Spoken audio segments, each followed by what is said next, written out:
Welcome to the Entrepreneur's Logbook podcast, where we uncover the strategies and insights driving extraordinary business growth. Today, we're joined by Beybin Esen, Chief Operating Officer at Kimola, a pioneering research technologies company that helps companies analyze customer feedback to enhance their customer experience. Beybin brings over a decade of experience in strategy and consumer insights, having worked with global brands throughout her career. As a recipient of the Golden Effie and named the youngest social entrepreneur by the Sylvan Laureate Foundation, she's been instrumental in growing Kimola from its root to a full-fledged AI-based customer feedback and analysis platform that has worked with clients in over 90 countries. Fabian, it's great to have you on the show. Welcome. Hi, Zach. That's great. It's great to be here.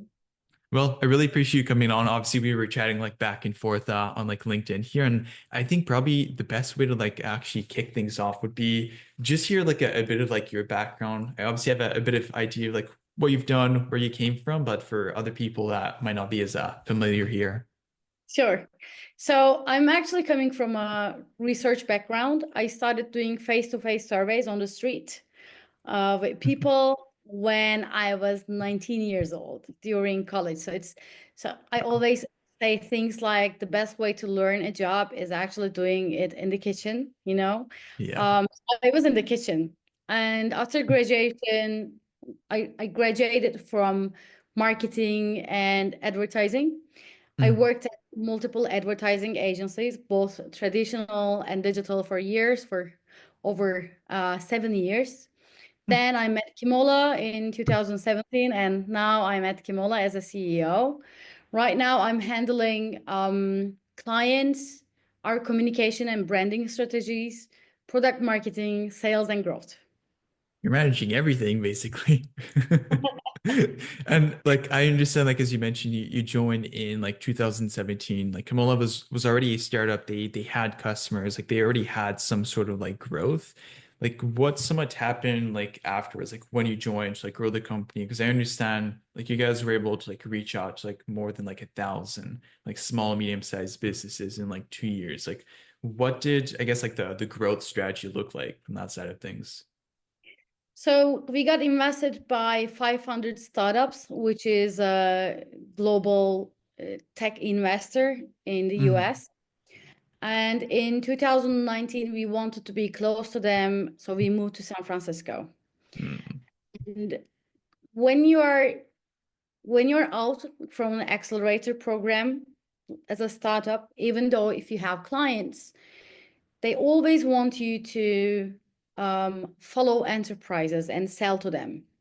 Yeah. So B2B and SaaS businesses are all about enterprises. And in research, it's the same thing.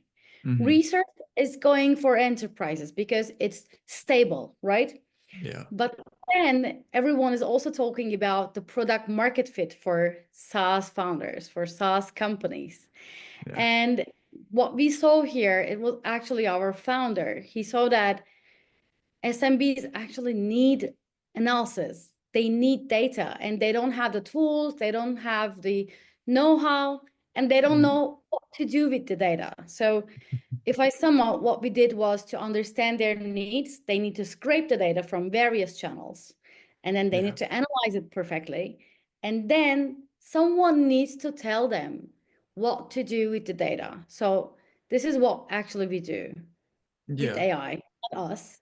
So as a Yeah. SaaS platform, we scrape the data, we analyze it, and then we tell you what to do with the data. So that Mhm. made us really grow with SMBs. And we generated like hundreds of landing pages for them, for hair salons, for beauty salons, for coffee shops, for museums. Mhm.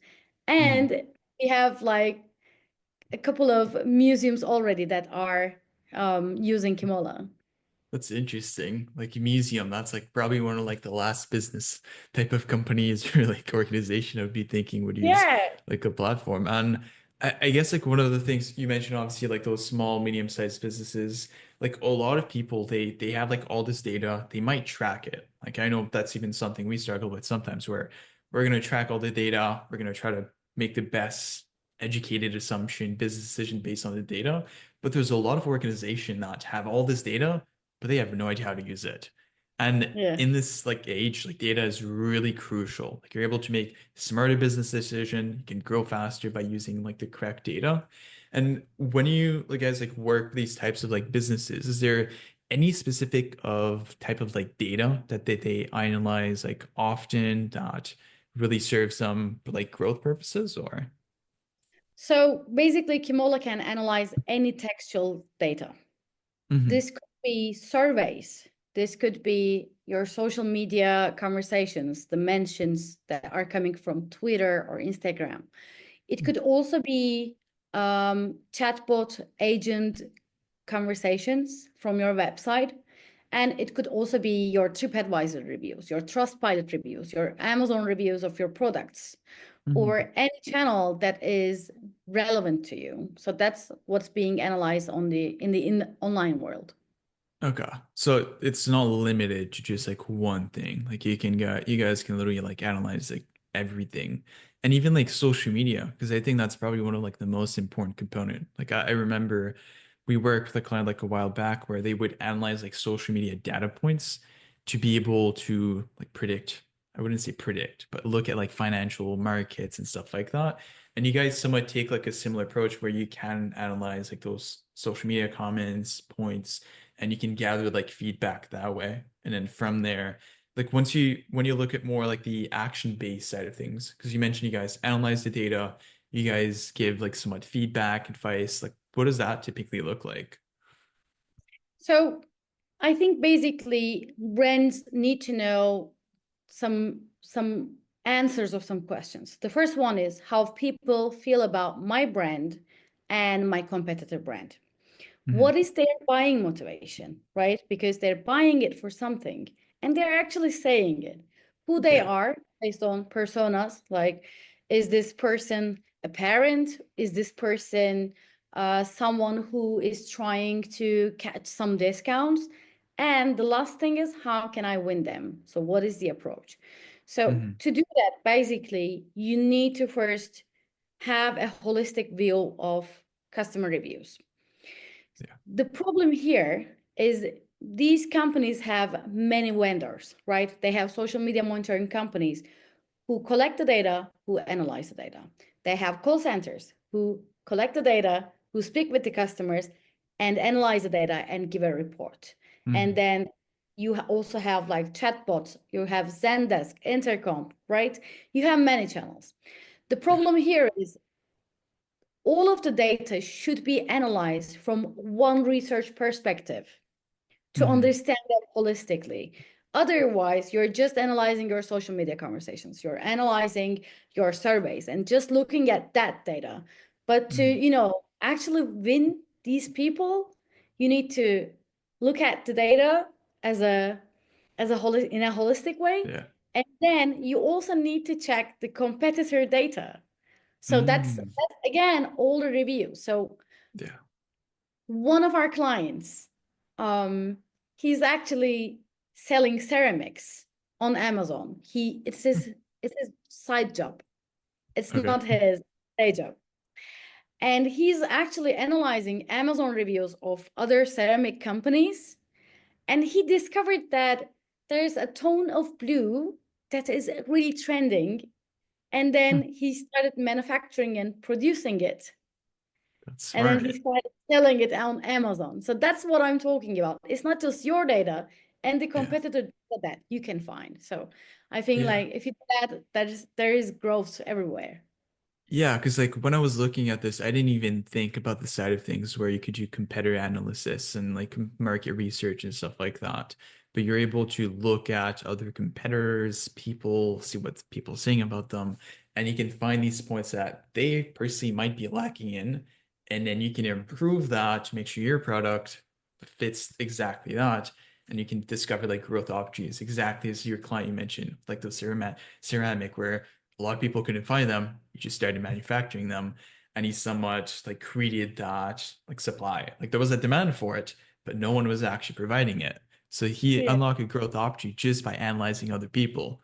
So I love that. That's really interesting. Yeah.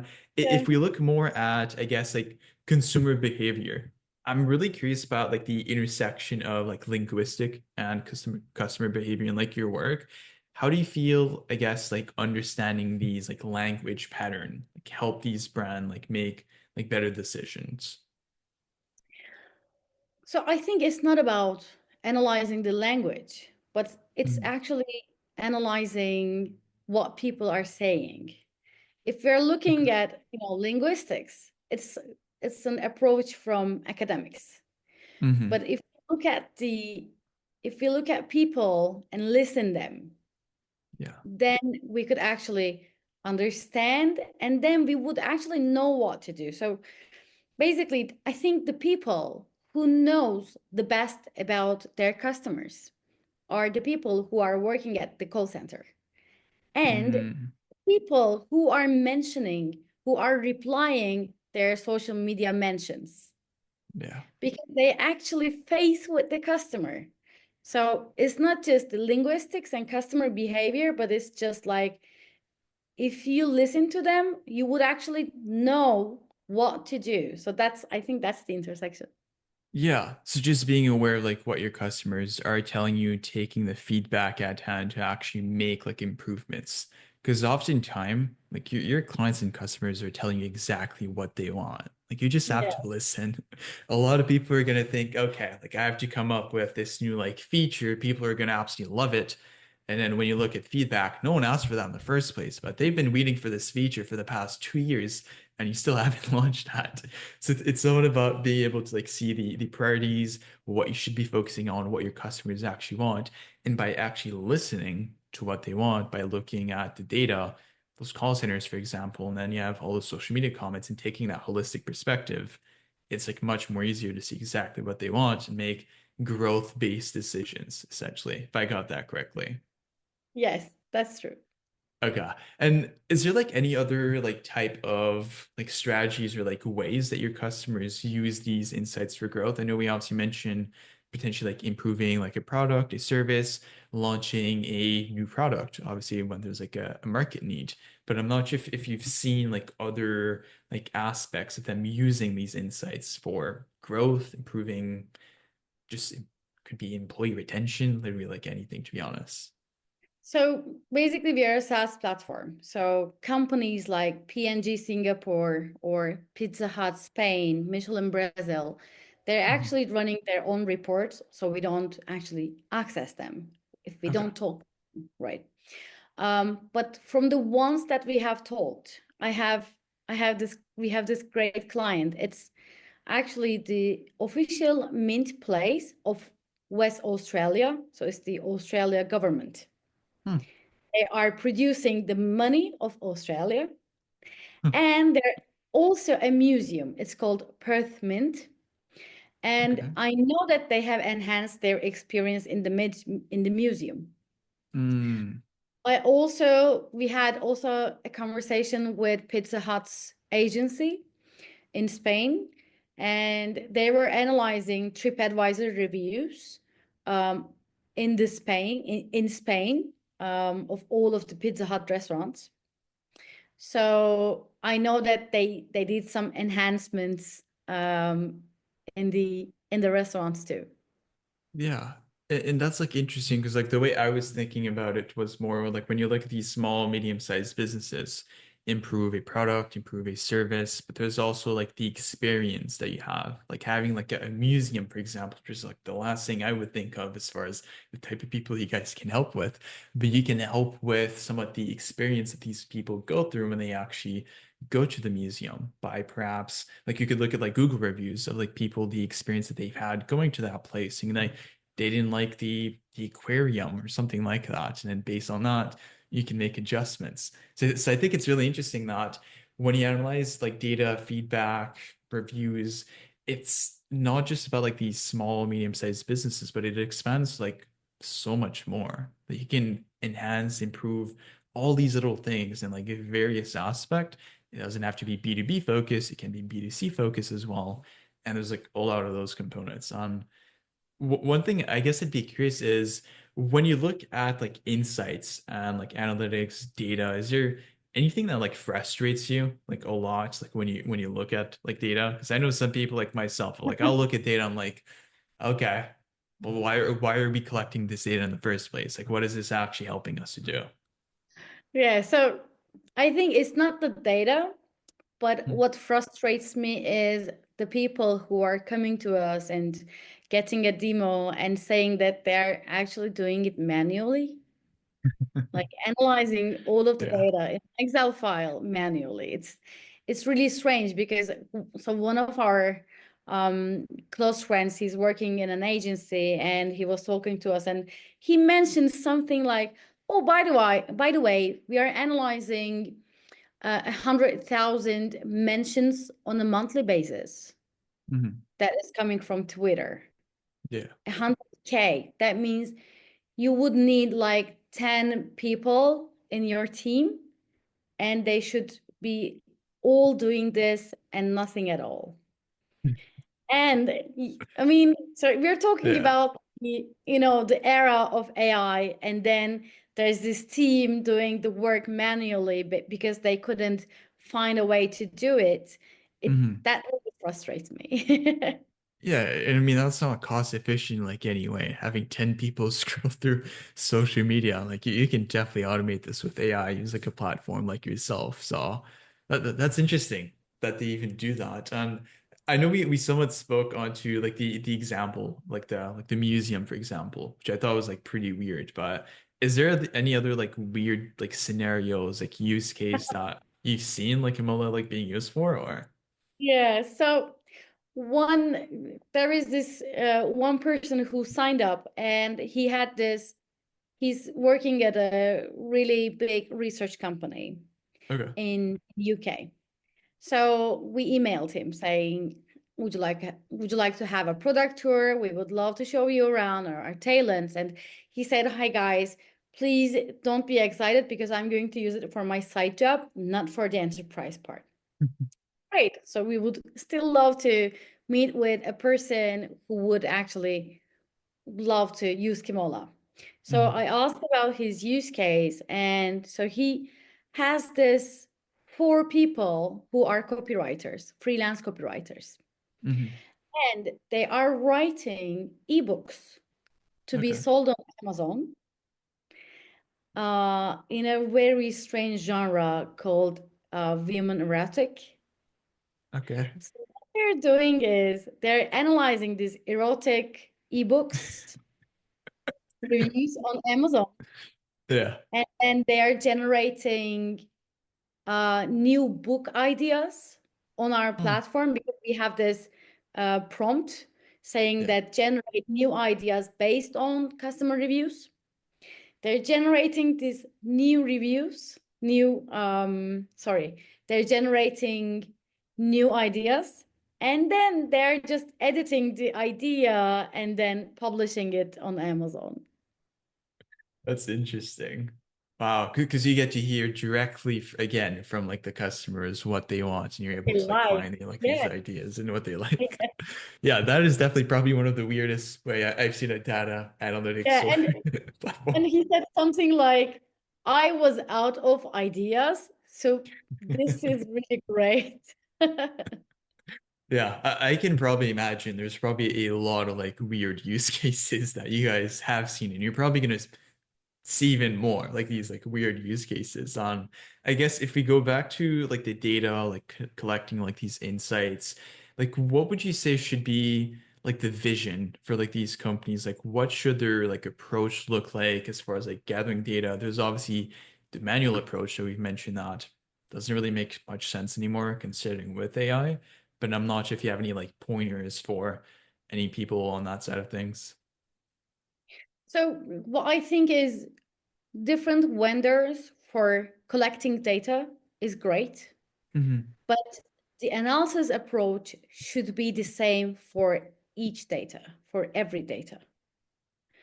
Because imagine that you're talking about about your problem as a customer to 8 different people, right? Yeah. And then these people, and you're not telling it in the same way, right? Hmm. But these people never talk to each other in the company, Yeah. then they can't go anywhere, right? They would just know that problem and that's it. But Hmm.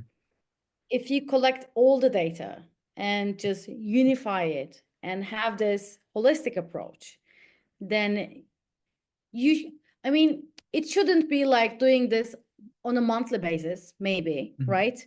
But it should be at least per year. Like you should Yeah. do it every year, like have the holistic approach. Yeah. And I like what you mentioned of having, I guess, like all these like different things like all into one, like collaborating together to have like this holistic approach. And I feel when you look at like marketing, sales, like the tech departments, like, there's a lot of companies that just don't have that synergy. Like they are not collaborating. If your marketing and sales department are not together collaborating, there's an issue right there.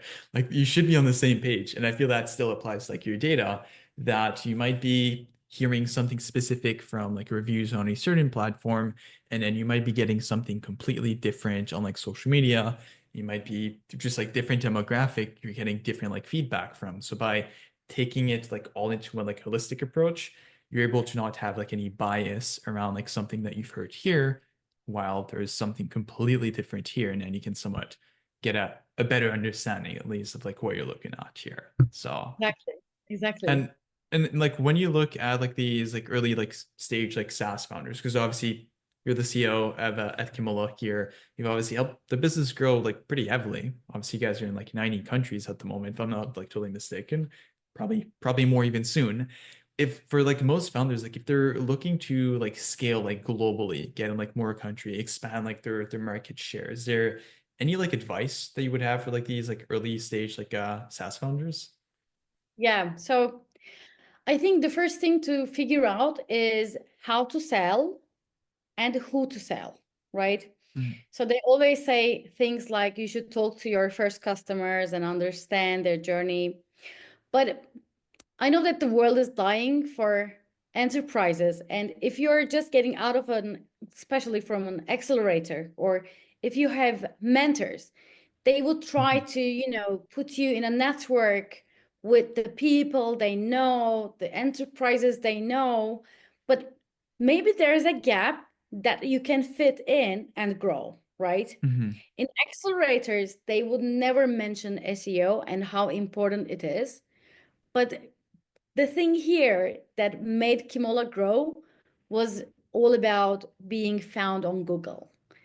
If you actually try to understand who would need and how you're going to differentiate as a product, because it's not just features, Mhm.